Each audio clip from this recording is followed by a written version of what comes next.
نحمده ونصلي على رسوله الكريم اما بعد اعوذ باللہ من الشیطان الرجیم بسم اللہ الرحمن الرحیم۔ برے ناموں کا اثر اور حضرت عمر فاروق رضی اللہ تعالیٰ عنہ کا تاریخ میں ایک عجیب واقعہ۔ برے ناموں کے اثرات ہونے میں کسی کو شبہ نہیں ہونا چاہیے۔ رسول اکرم صلی اللہ علیہ وسلم جب کسی مہم پر کسی کو بھیجتے تو اکثر پہلے اس کا نام دریافت فرماتے تھے۔ اگر نام کے معنی کچھ اچھے ہوتے تو وہ کام اس کو سونپتے، ورنہ کسی دوسرے اچھے نام والے کو بھیجتے۔ بس صحابہ کرام رضوان اللہ تعالیٰ علیہم اجمعین کے نام آپ صلی اللہ علیہ وسلم نے اسی لیے تبدیل کر دیے کہ ان کے معنی اچھے نہیں تھے۔ عمر فاروق رضی اللہ تعالیٰ عنہ کا تاریخ میں ایک عجیب واقعہ نقل کیا گیا ہے۔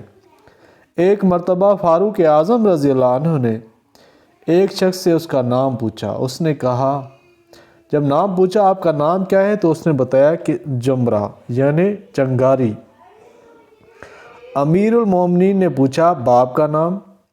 اس شخص نے کہا حجرہ شہاب یعنی شعلہ۔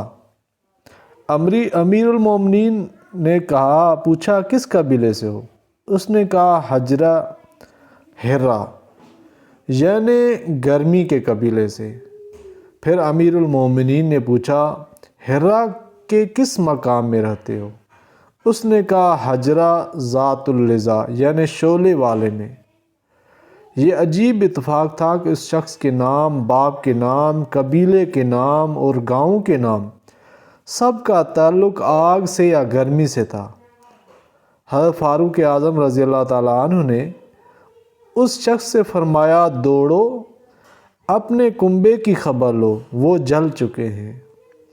وہ فوراً لوٹا تو واقعی پورا کنبہ جل کر راکھ کا ڈھیر ہو چکا تھا۔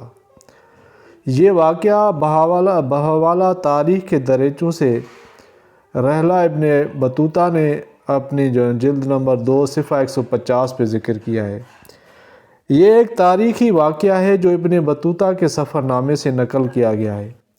ہو سکتا ہے فاروق اعظم رضی اللہ تعالیٰ عنہ کو الہام یا کشف سے تمام ناموں کو آگ کے معنی میں سن کے یہ معلوم ہوا کہ اس کا خاندان جل چکا ہے۔ اسی لیے بزرگوں کی تاکید ہے کہ اپنے بچوں کے نام اچھے رکھو۔ اچھے نام وہ ہیں جن کے معنی بھی اچھے ہوں اور ان کی نسبت بھی اچھی ہو۔ تو بعض لوگ کہتے ہیں کہ جی قرآن پاک میں فلاں نام ہے جو ہم نے رکھ دیا ہے، لیکن اس کا مطلب ٹھیک نہیں ہوتا۔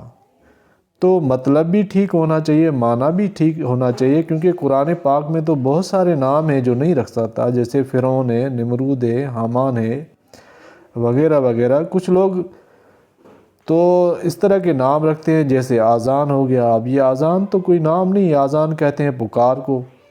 اسی طرح اگر کوئی نام رکھے نماز یا روزہ یا حج یا زکوٰۃ تو یہ مناسب نہیں ہے۔ تو معنی اور مطلب اور وہ بھی اچھے ہونے چاہیے، نسبت بھی اچھے ہونے چاہیے۔ تو احادیث میں ان کی برکت بھی آئی ہے کہ اچھے ناموں کی اچھی برکت ہوتی ہے اور برے ناموں کا برا اثر ہوتا ہے۔ تو کوشش کرنی چاہیے کہ جب کوئی بچہ پیدا ہو تو کسی عالم سے نام معلوم کر کے یا خود ہی جو نام معلوم ہو اس کا مطلب وغیرہ کسی عالم سے پوچھ کر پھر رکھا جائے۔ تو اللہ تعالیٰ سمجھنے کی توفیق عطا فرمائے۔